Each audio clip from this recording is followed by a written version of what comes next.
Hello, handsome and beautiful Grace Pillars. How is everyone today? So it's been a while since my last face-to-face episode. Today I'm going to talk to the graduating class of school year 2021. Walay pabor-pabor, my senior high students, and this includes my former students also. For my students, but all of us are students of the art of living or the art of just being alive, especially in this time of pandemic. But to be specific, this is a message for them as they embark on a new chapter in their lives. Anything else, I would like to make a shout out to my number one avid subscriber, follower, fan, who is my former student, Tyler. Thank you, Ty. Thank you for your messages. It's sometimes it's very uplifting to know that at least there's someone who, out of thousands and millions, at least there's one who is blessed by your message or whatever you have, whatever I have taught, them. So thank you, Tyler, for those comments. Keep them coming. And of course to Jana, Amaya.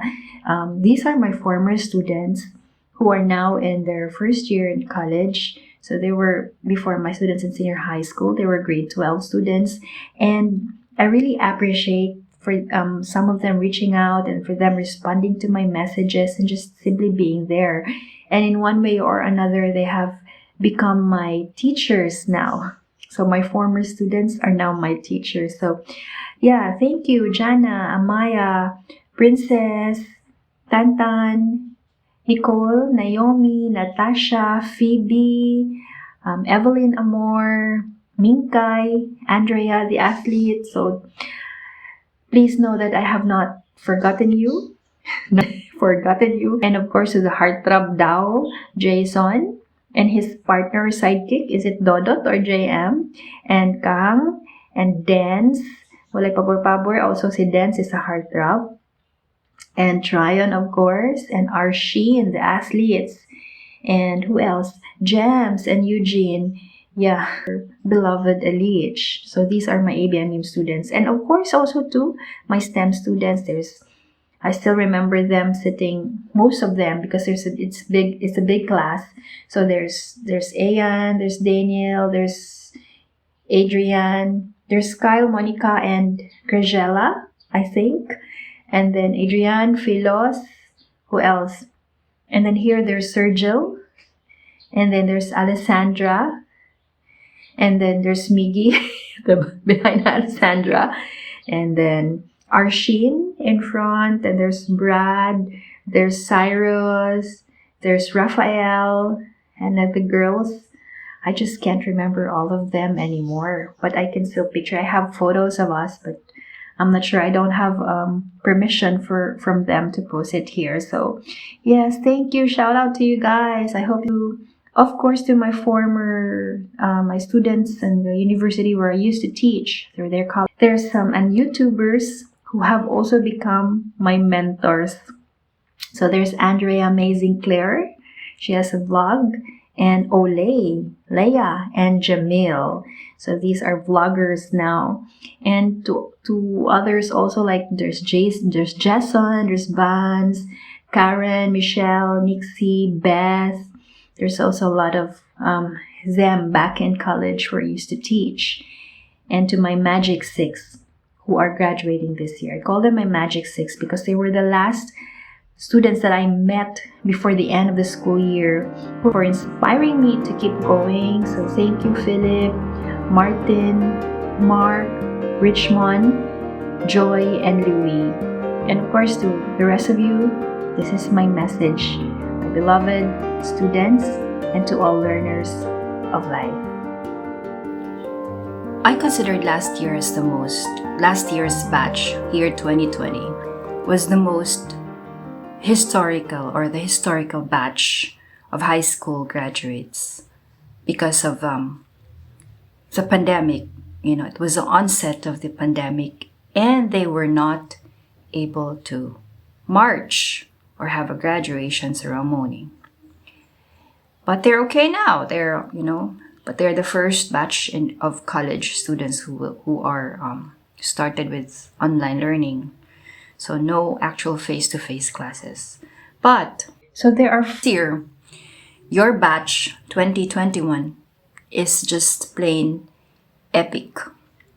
So it's more historical. You were the pioneers, students, or learners in the new normal setting. So not just online, but generally new normal setting, staying at home, taking hold, or being in charge of your own pace, or learning pace, and not being able to be there in an actual classroom, meet your teachers and and you were unprepared. Literally unprepared. Everyone was unprepared, including your teachers. So epic. This school year is really something.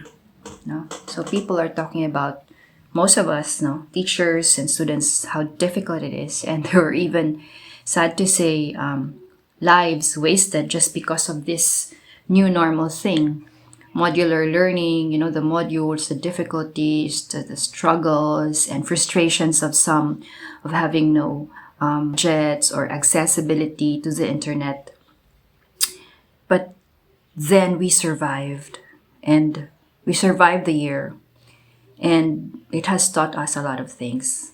But what is really my main message for my students particularly, but of course for all the graduates of this school year, senior high school students. 5 things that I want to share with you that are essential in order to have a strong sense of self that is college ready or post high school ready. If all of you are not going to college yet, but leaving high school.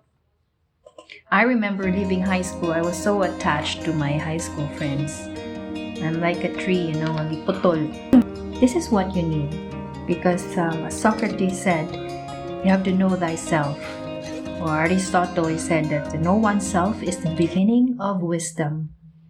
But for Lao Tzu, knowing others is wisdom, but knowing oneself is enlightenment.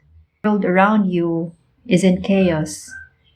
You are still centered, no? So this is what we need right now, especially graduates who will be embarking on college life. And so here are 5 things using the computer as a metaphor or symbol of the self. After all, this has been our main tool in learning for the past year.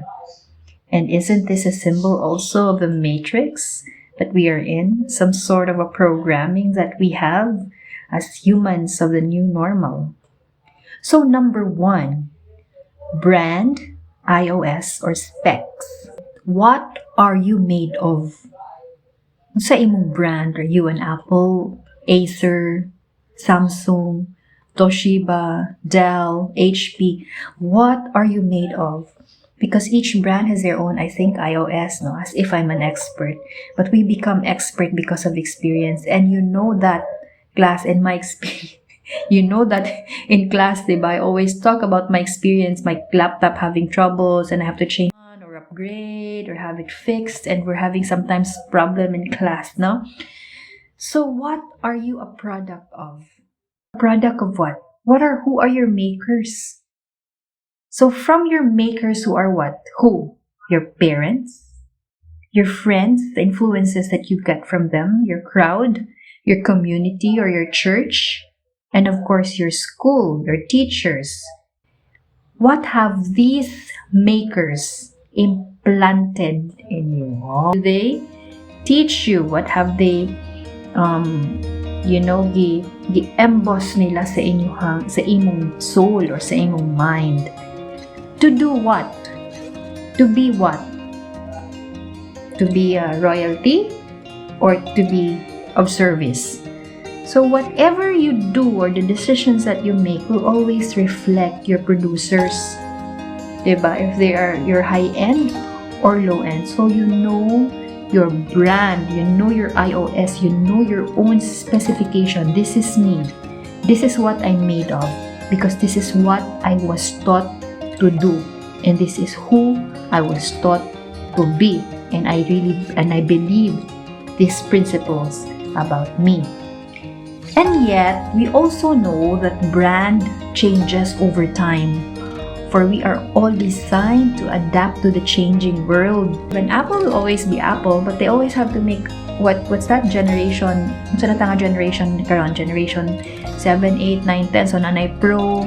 So they keep on changing to adapt to the changing world, and so should you. Resist change, because change is necessary. We have to keep moving forward or upward or wherever. Okay. I remember World War Z, Ingon Sipit, I think he said, movement is life. So we keep moving, not necessarily up. Sila reach the top. No, we can find our path, create our path, be it vertical, horizontal, or spiral. No, so we make our own path. And then one of our makers, also our producer, is our school. The education that we have or we had back sa junior high, grade school, junior high, and senior high. So we know that senior high school is a transition to college or some career that you would want to embark on later on or after graduation. This provides opportunity to identify interests, abilities, and most of all, a passage towards self-learning. Not just learning about yourself, but learning things by yourself or on your own. As you have noticed sa research, viewers may seem passive, but they are not passive. They provide opportunities na kamo mismo mo discover sa mga answers to your own questions and ask questions sa answers that were given you. So we see that you're given video lessons, although we need to validate the truthfulness of this information from social media, from Google, from YouTube, but that is part of learning, the validation of the truthfulness of this information. So you stumble into truths and untruths, you correct yourself, and sometimes you cringe kay sayop ka or lain. And then there are also moments that fill you with pride because you discovered things on your own, especially through research. So you take charge of your own learning. Do that. And if you really are doing that, ikaw mo discover sa answers, it will reflect what you are made of. Are you a dependent learner or independent learner? Diba? So we can notice nga katong pas-pas mo function nga laptop or PC, usually mga high-end, no? Nan maka-multitask mga high-end. So you have to know what you are made of and keep changing, keep upgrading, keep developing, keep growing. So that's number 1. What are you made of? Number 2, what are your dreams? I would call this as an app. The number 1 app that I would want to discuss is your dreams, your desires, your aspirations. What do you really want? So dreams or plans or aspirations, kaluoy na lang man sad sa tao nga walay pangandoy sa kinabuhi, di ba? So naagid mo'y pangandoy. Dreams are given to us or we choose them, right? Have you noticed that? Or it's planted since we were born. We didn't know how we got that. Murag microchip nga ni-plant diha. There, that's your dream.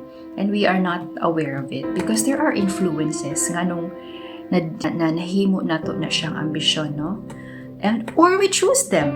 We decide na just realization comes to us and then we said, no, I'm not going to.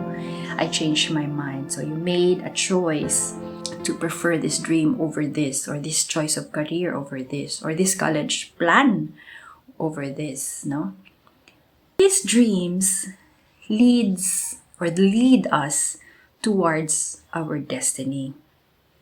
But the dreams change with us in time.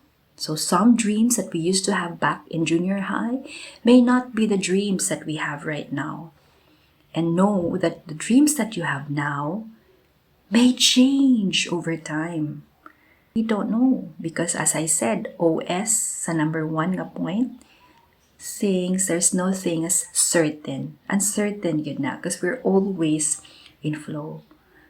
So just embrace the dreams right now, whatever dream you have right now.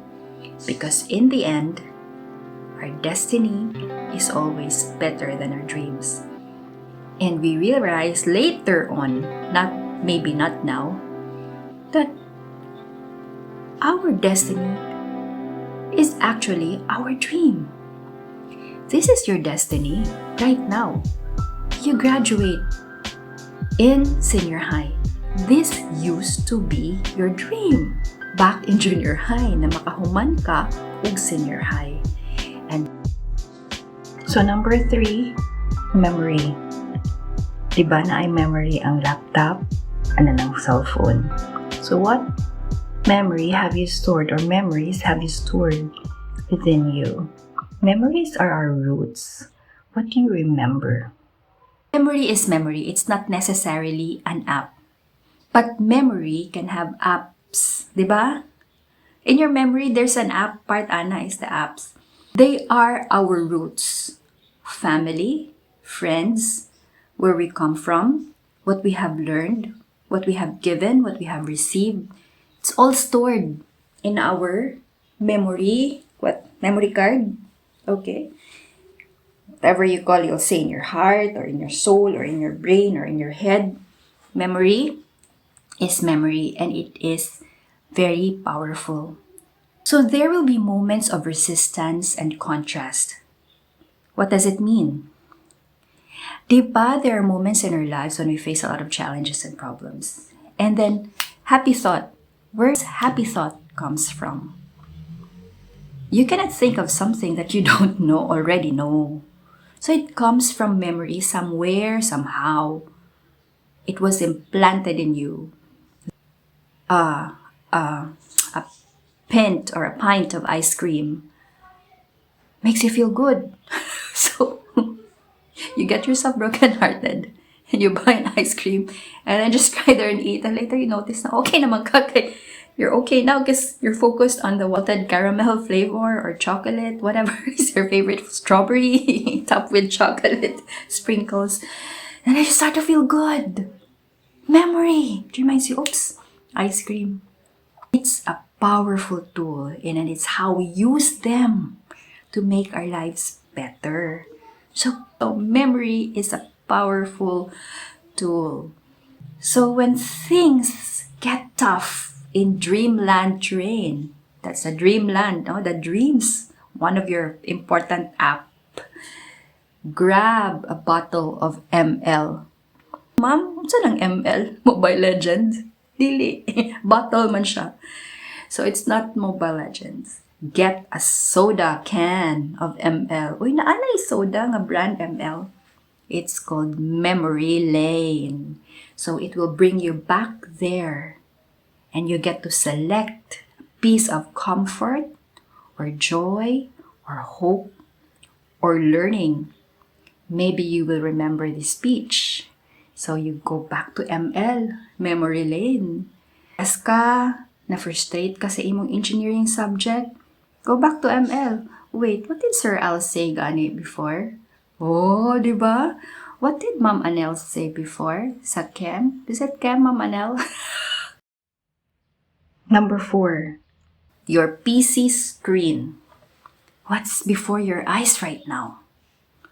What's your vision? Is it about your work? Is it about paperworks? Is it about your calling? Is it about your interest? Oh, your PC screen is a YouTube video. Now it's mom talking. But look in your screen, the vision. So is it the roles in your life? What's your interest? What's you're going to do right now? What's in your mind right now? College, or maybe you want to do something else but you're stuck because you have to finish watching mom's video or speech. Right now, what drives you? That's in your screen, no? So wake up in the morning, you open your eyes, that's your screen. And then not the actual thing that you see, but what you see from the inner eye. So, today I'm going to school. Today I'm going to enroll. Today I'm going to review for my college entrance. Maybe today I'm going to spend time with my mom and dad or with my siblings. So it's a choice actually. What do you want to click? Which tab? or which icon from your desktop. So dreams and aspirations help us soar high, and memories keep us rooted. It provides us with something to go back to. But the present moment, the one in front of you, your screen, is inevitable. You cannot run away from it. Speech may go down memory lane and will be forgotten. But what you choose to be present with you, maybe to be present with you, your dream, your girlfriend or boyfriend, your family, to walk with you, your faith, your belief in God, whatever it is. Something to be with, to focus on, to be one with. That one, that's your screen. That one that keeps you always before your eyes will be the most important thing in your life. You know why? Because sometimes lisod ang memory, na mangkuba ang memory, no? Or makulap ang memory, right? And then, the dream sometimes shatter also. It's an app. So, ma-virusan, no? But then your screen, what does it say? Does it say that there's a problem? What's the signal there? Okay? And then, you ask yourself, who is here right now with me? Will keep you alive. What is that? What is that? Breath, inhale, exhale, stay in the present moment. What you can still feel, buhi pa kayo, you can still feel the table, your mom, your dad, you still have your family or someone else with you. The present moment is inevitable. Okay? Kaya maingon sila, the past is gone, the memory. Just take the wonder with you all the time, and joy and love, and maybe hope. You know, go back to stories of hope na if nakaya ni mo to before, then makaya ni mo ni karon. Ayun na. Nahuman magani ni mo ang senior high, napasar magani ni mo ang subject ni Sir Al, ni Mama Nel, o ni Sir EJ. EJ, kana pa ka. You know, you tell yourself that. You have overcome this breakup, kana pa ka. Or whatever. I mean, God has helped us through all these so that we can go on. And if you notice how quickly the anger or frustration fades if you just stay in the present moment, and how when your mind is calm and surrendered or at peace, how clearly you can think. And that's the time when hope sets in. So, naa na dahin hope. Okay na ka. So, clear na imong mind. And then, you begin to hope na ma-okay ra ni siya tanan. And this is probably one of your anchor memory. I remember the war before, virtually death. So, kung mahapit na ka mamatay di ay, or we don't know kung basin maigo ka, you know, sa balay, mabumbahan ang house, you just stay still and stay in the present moment, you know. You don't even think of what happened to you before. You don't even fear unsay sunod, unsay mo sunod buhaton. No, wala na. Kasi you cannot go anywhere. You just have to stay and wait until the shooting ends. That's what I remembered. And then I thought I could never go back home. But I said, well, then okay. Die when you die. That's actually surrender. So I hope that we find ourselves, don't wait for that to happen to us, no. But to find ourselves in the position all the time of surrender, of peace and calm and trust. So we are facing daily battles. And we can choose to let this battle kill our spirit, or we rise above it. The world tells us to fight, to strive, effort, sige, paningkamot yun.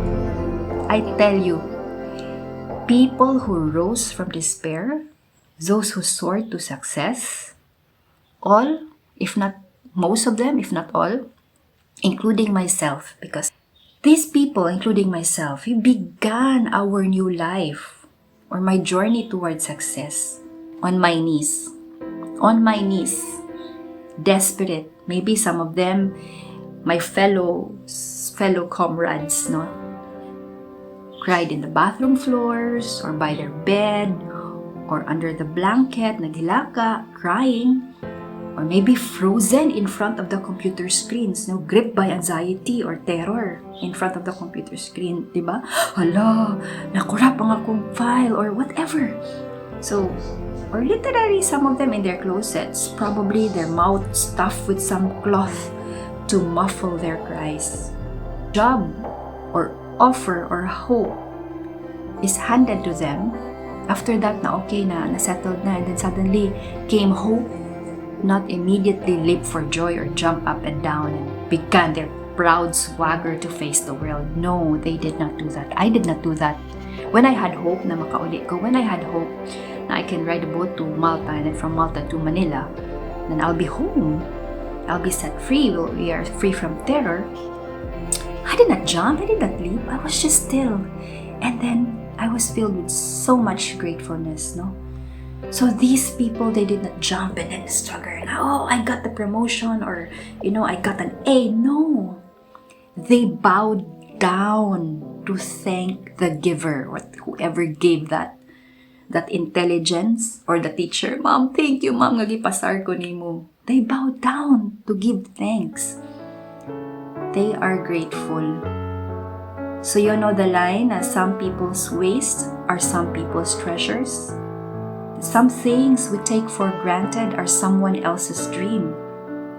But we will never understand that unless we feel that, or how it is to be in need or to desperately want something, or even just to have a dream, or to lose something or someone. Dili na to na siya ma-feel completely until we are there in their shoes. So all these experiences, maybe in the future, maybe now, are to develop our empathy or our ability to feel for others. And number 5, last but not the least, safety first, or antivirus, or secure your files, or you reboot. So that is number 5. Safety first. I know some of you guys are thinking of something else. Safety first. Take the safe side. So what does it mean? The rules. The handbook of rules. Diba? So to be safe, you save your file, save it in OneDrive, cloud, and I told you the story before. Stories after stories in the classroom. But what happened to this laptop, that laptop? So because I was careless. I couldn't care less. So follow the rules. Not necessarily the crowd, but people say, no, the rules. The safe side is the way of the wise. You can read that in the book of Proverbs. So the wise, what does the wise does? The wise prays.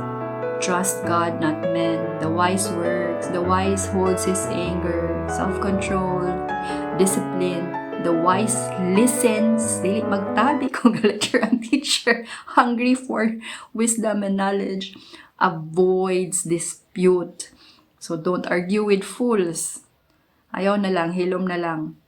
He does his work quietly, is honest, is true, is humble. The wise succeeds. So if you want to succeed, take the safe side. And the safe side is the way of the wise. Read books. What's the way of the wise? Read books about people who have succeeded, and you know it is a wise. These are wise things to do what they did. No? So different strokes for different folks, but for sure, all of them took the way of the wise. Pero save your files, siguro cloud, sapay mga way of the wise. Ayaw pataka yung laptop o san-asa na lang, dili magdinanghag, no? Don't be careless. So, clean up your disk drives, upgrade to SSD, install new softwares. As if I'm an expert, but I have learned from experience. So, mo ni siya ang last na experience. This laptop of mine, I had to upgrade to SSD. I've learned a lot of things and I shared that to you in class, if you remember. And I hope you're all watching, my dear students. And then wake up to a new you. High functioning na dayon. Pas-pas na dayon. Dali na dayon kayo mo store of memory. And today, your graduation is the beginning of that reboot. So, I think I am done. Di ka na ako i-recap ang 7 because we all know in this new normal, you can always rewind and fast forward. See? We are just all in a matrix, people. So, wake up, wake up. Happy graduation, batch 2021. I tell you guys, epic year, history makers, and I know you're going to make it. And I have estimated around 80% of this class of mine are the divergent data. But I think that will go to another. I will preserve that story of yours to another post and hopefully invite some of you to speak in this talk. Happy graduation, people. I will not name all of you one by one. That goes to another post. And I hope you watch, follow, subscribe, whatever. And don't forget, learning is life. This is your teacher, Mom Noemi, right now speaking. Grace, spilling love and light. And